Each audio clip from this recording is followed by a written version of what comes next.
Shalom Ibu Bapak Saudara Jemaat terkasih GKI Klasi Solo. Jumpa kembali dalam program Bina Iman GKI Klasi Solo.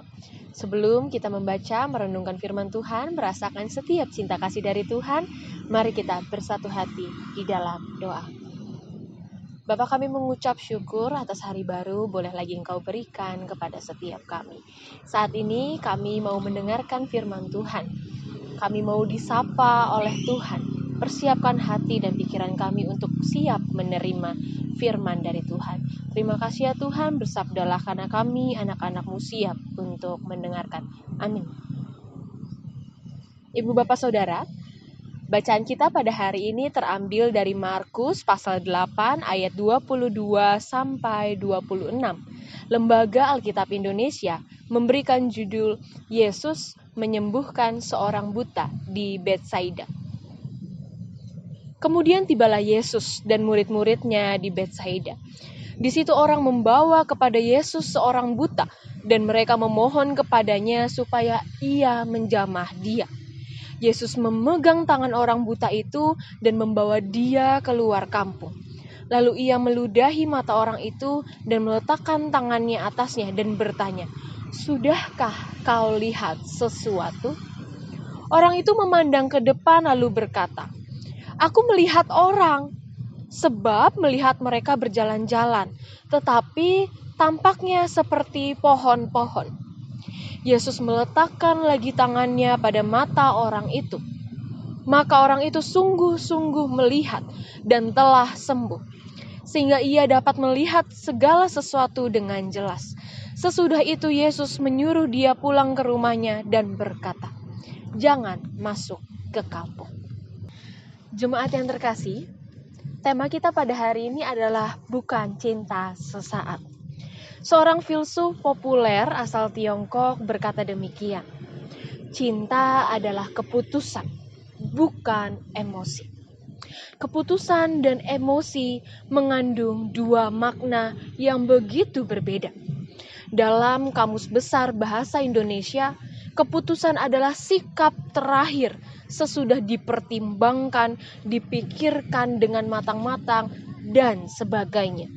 Sedangkan emosi berarti luapan perasaan yang berkembang, ia melonjak naik, tetapi kemudian surut dalam waktu singkat.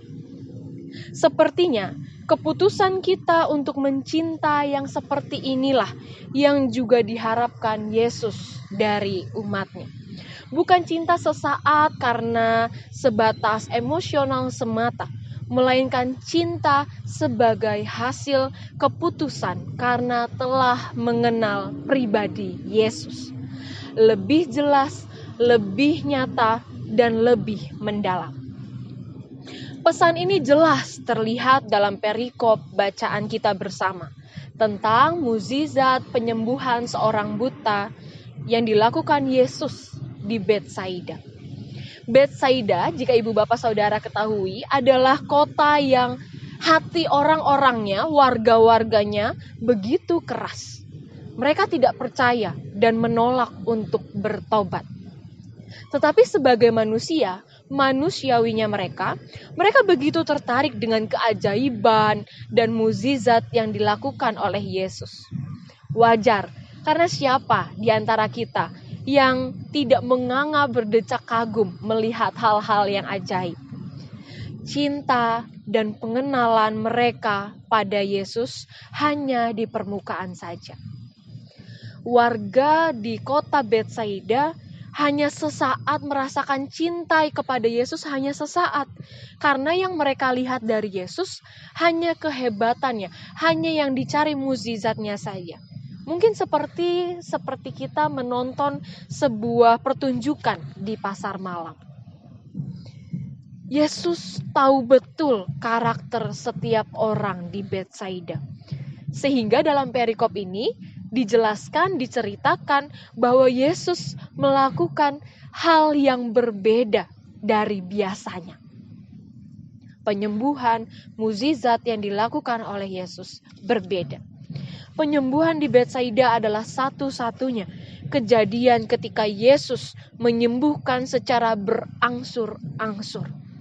kesembuhan yang diberikan, mukjizat yang diberikan secara bertahap, satu demi satu. Pertama, kita akan melihat secara perlahan. Pertama, Yesus memegang tangan si buta untuk mengajaknya keluar dari kampung. Kedua, Yesus meludahi mata orang itu dan meletakkan tangan untuk pertama kalinya. Masih belum sembuh juga, ketiga kalinya karena penglihatan belum sepenuhnya kembali, maka untuk kedua kalinya dalam metode yang ketiga, Yesus meletakkan tangannya kembali. Peristiwa ini menunjukkan bahwa dibutuhkan suatu proses dalam sebuah pertumbuhan. Ibu bapak saudara, Yesus tidak mau sesuatu yang hanya instan, namun hasilnya dangkal. Yesus mau menunjukkan akan selalu ada proses pembelajaran yang Tuhan lakukan dalam diri kita. Proses yang harus dilalui langkah demi langkah untuk menolong pertumbuhan iman kita. Melalui proses yang tidak mudah, tidak sebentar, dan mungkin juga bisa jadi berkali-kali, berlapis-lapis, kita ditempa sampai kita rasanya melelahkan sekali. Tetapi melalui proses itu, kita ditempa untuk dapat akhirnya merasakan cinta kekal abadi melalui pribadi Yesus, dan tentu juga berkualitas. Bukan hanya sebatas euforia perasaan cinta yang sesaat. Jemaat yang terkasih, yang mencintai dan dicintai Tuhan, ingatlah bahwa kita semua saat ini sedang berada dalam proses itu. Proses yang akan semakin mendewasakan kita. Maka dari itu, setialah dalam proses. Amin. Tuhan menyertai setiap proses dalam hidup kita bersama. Tuhan Yesus memberkati kita semua.